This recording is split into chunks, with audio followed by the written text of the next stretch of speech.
Mermaid, जलपरी या मत्स्य कन्या किसी भी नाम से पुकार ले, आज ये हमारे सामने एक प्रश्न चिन्ह की तरह खड़ी है। या यूं कहे तो इसका वजूद है या नहीं, ये आज एक सवाल बनकर रह गया है। अगर हम YouTube पर मौजूद कई वीडियो पर नजर डालें तो ये हमें इनके वजूद को ना मानते हुए भी सोचने पर मजबूर कर देगा। क्या वाकई इनका अस्तित्व है? गौरतलब है कि इन जलपरी का जिक्र हमें हर देश की पौराणिक कथाओं में देखने को मिलता है। तो क्या हम अब भी इस बात से इनकार कर दे कि इनका वजूद कभी था? अब हमारे सामने सवाल खड़े होते हैं कि अगर इनका अस्तित्व था ही नहीं तो फिर इनकी कल्पना प्राचीन काल से कैसे की जाती रही है? क्या ऐसा हो सकता है कि जिस चीज का वजूद ही ना हो वह हमारी कथाओं का हिस्सा हो जाए, या फिर सच्चाई कुछ और है? जलपरी ऐसी जलीय जीव है जिसके शरीर का ऊपरी हिस्सा औरत का और निचला भाग मछली जैसा होता है। आइए पहले रूबरू होते हैं इनके बारे में प्रचलित कुछ दंत कथाओं से जो इनकी वजूद की पुष्टि करती है। पौराणिक कथाओं के अनुसार जलपरियां सुरीली धुन में गाना गाकर इंसानों को अपनी ओर आकर्षित करती थी, जिससे उनका ध्यान भटक जाता था। उनकी ध्वनि को सुनकर मनुष्य समुद्र जहाज से पानी में कूद जाते थे। कई बार पूरा का पूरा जहाज समुद्र की तह में समा जाता था। कुछ ऐसी कहानियां भी प्रचलित है जिसमें जलपरियां डूबते हुए इंसानों की मदद करने के प्रयास में उनकी जान भी ले लेती थी, क्योंकि वो ऐसा प्रयास करने के दौरान ये भूल जाती थी कि मनुष्य पानी में सांस नहीं ले सकते। यदि हिंदू पौराणिक कथाओं पर नजर डालें तो इनका जिक्र हमें महाभारत और भारतीय रामायण के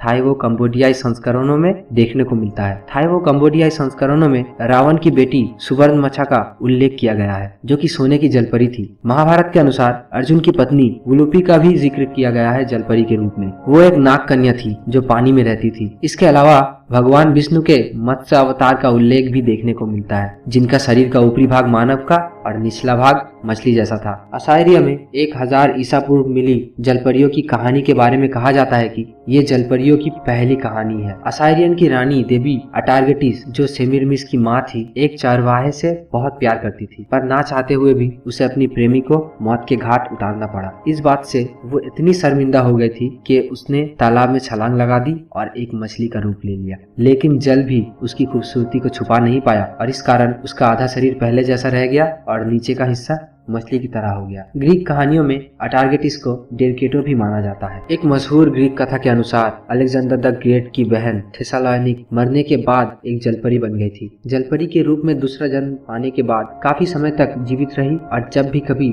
उसके इलाके से होकर कोई जहाज गुजरती थी तो वो हर नाविक से यही सवाल पूछती थी कि क्या महान अलेक्जेंडर जीवित है, जिसका सही जवाब था वो जीवित है और विश्व पर राज करते हैं। ये सुनने के बाद वो बेहद खुश होती थी और जहाज को जाने का रास्ता देती थी। लेकिन अगर कोई उसके अनुसार जवाब नहीं देता तो वो उस जहाज को उसके सवार सहित समुद्र में डुबो देती थी। अरेबियन नाइट्स ये 1001 रात की कहानियों पर आधारित है। इसमें कुछ कहानियों में जल मानवों और जलपरियों का भी जिक्र देखने को मिलता है। इतने ही नहीं, एक जल मानव की कहानी के अनुसार इसके जो बच्चे इंसानों के साथ मिलन से हुए थे वो इतने ज्यादा काबिल हुए थे कि वो बिना दिक्कत के पानी में भी आसानी से रह सकते थे। इसी प्रकार इस श्रृंखल में एक कहानी Abdullah the fisherman and Abdullah the merman है। इसके मुख्य किरदार अब्दुल्ला को पानी में सांस लेने की काबिलियत मिल जाती है और वो तैरकर पानी की भीतर दुनिया में पहुंच जाता है, जहां धन की कोई कीमत नहीं होती। अन्य अरेबियन नाइट्स की कहानियों में ऐसा कई सभ्यताओं का जिक्र है जो तकनीकी रूप से काफी उन्नत थी,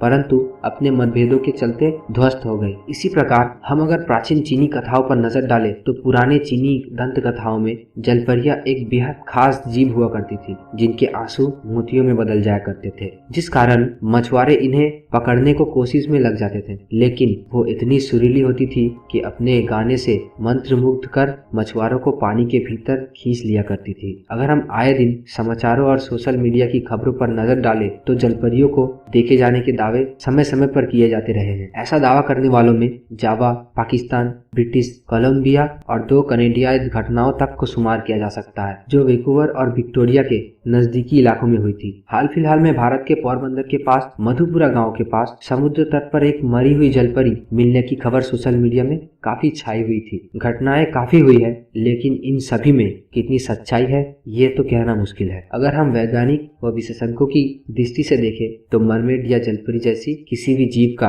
कोई वजूद नहीं है। ये सिर्फ मनुष्य द्वारा की गई एक कोरी कल्पना है। मनुष्य की ये फितरत होती है कि जब तक वो अपनी आंखों से कोई चीज ना देख ले तब तक उसके होने को लेकर वो असमंजस में रहता है, और यदि जलपरी का वाकई कोई वजूद है तो वो एक ना एक दिन हमारे सामने जरूर आएगी। तो अगर ये वीडियो आपको पसंद आया तो लाइक करना बिल्कुल भी मत भूलिएगा, और सब्सक्राइब अगर आपने अभी तक नहीं किया है तो अभी सब्सक्राइब कर दीजिए। इस चैनल में आपको इस तरह की और भी वीडियो देखने को मिलेगी। तो मिलते हैं अब अगली वीडियो में।